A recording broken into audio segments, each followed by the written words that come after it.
60 Minutes Rewind. There are more people living as refugees around the world today than at any time since the Second World War.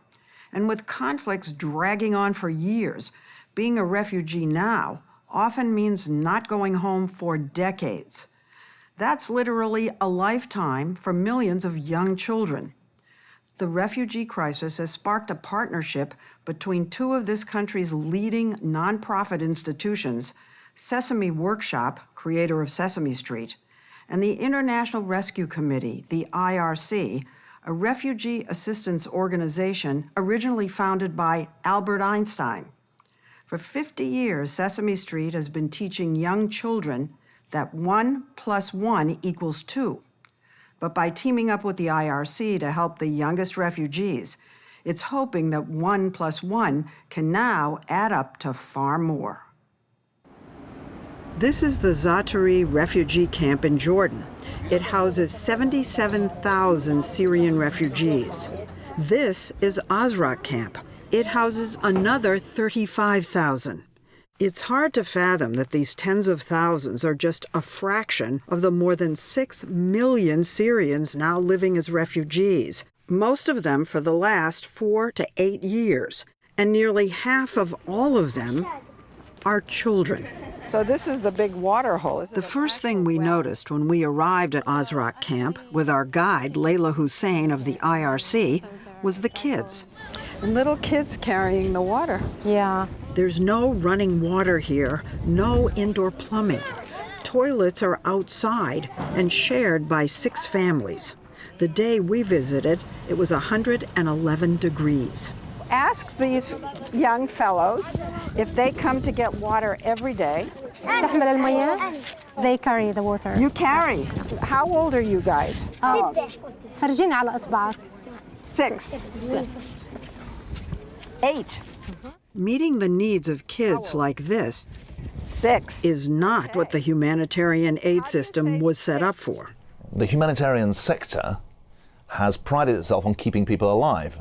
David Miliband is head of the International Rescue Committee. Traditionally, I guess that refugees flee war, go home when the war ends. Yeah, the theory is that you just keep people alive until they can go home.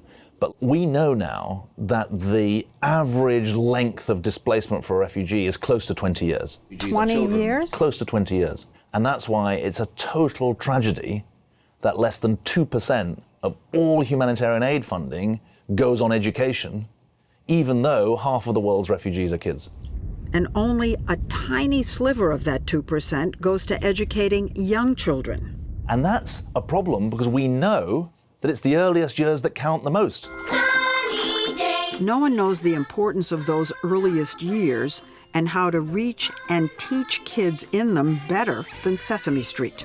8, 9, 10, 11. Oh, you got pretty eyes. It's been using television to educate kids in the U.S., including tackling tough subjects like racism and death for 5 decades. And it's done local versions in other countries. In 2016, Sesame Workshop and the IRC had been strategizing about how they could collaborate to help refugee children when a new competition was announced. The MacArthur Foundation is launching a new competition. The prize, a stunning $100 million. The MacArthur Foundation offered $100 million to any organization who was ready to, quote unquote, solve a big global problem. A global problem that was intractable. Well, we defined the global problem we wanted to tackle was trauma, toxic stress, among refugee children in the Middle East. We can reach literally millions of children. In the final pitch to the competition's judges, Miliband and his Sesame Workshop counterpart, Sherry Weston, presented a 2-pronged plan. Sesame Workshop would create a new show for the Middle East. We will introduce new local Muppets. And the IRC would dramatically expand its services to young refugee kids directly, including where they're living. And they gave you $100 million. Yeah, $100 million is not as much as it sounds because it sounds huge. It's over 5 years, and we're delivering in-person services to over 1 million kids. and educational content via TV to nearly 8 million kids. So it's a big enterprise. Production of the new television show, Ahlan Simsim, meaning Welcome Sesame, is well underway in Jordan. It stars a spunky purple girl Muppet named Basma, a boy Muppet, Jad, who has just moved into the neighborhood, and their pal and comedic sidekick, a mischievous baby goat. Jad isn't labeled a refugee on the show, but there are hints. He's voiced by a Syrian puppeteer, and in this episode, where the other characters are showing each other their favorite childhood toys, Jad can't. My toy is not with me. I left it behind in my old home when I came here.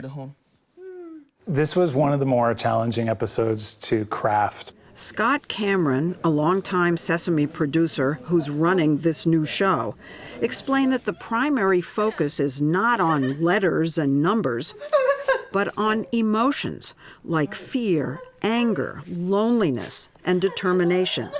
This episode deals with Jad's sadness about his lost toy drum, but also Basma's feelings of caring for her friend. We want every episode to identify an emotion, but then give really concrete actions so that children can learn what to do. So what does she do? So she decides she's going to make a drum to replace the drum that Jad no longer has. Sweet. Yeah. The show will air in 20 countries in the Middle East, North Africa, and the Gulf, starting in February. And if you're wondering how refugees will see it, we were surprised to see that satellite dishes are prevalent in the camps, where the IRC has been ramping up its part of the plan. Direct services to young refugee children, as we saw in this early childhood center the IRC runs in the Azraq camp, where preschool-age kids can come to play and learn. Video clips and storybooks featuring Basma and Jad will soon be part of lessons here. Given these children's age, Layla Hussein told us it's likely none of them has ever been outside this camp. When I meet children in the camp, I notice that they have very limited imagination. And very limited information. I met children, they don't know that the egg coming from the chicken. Really? Yeah. They don't know that the fish live in the sea. It's our responsibility to bring the world inside the camp. We can't take them out, but we can bring the world inside. And bring the world inside their makeshift homes. The IRC runs a home visit program that sends trained volunteers, refugees themselves like this woman, to visit 3,000 refugee families once a week, each time with an age-appropriate educational activity. Here, a homemade picture book for 20-month-old Bilal. Bissa, he says. Cat. What does the cat say? Meow. The idea is to teach the child, and more importantly, encourage essential one-on-one interactions with the parent.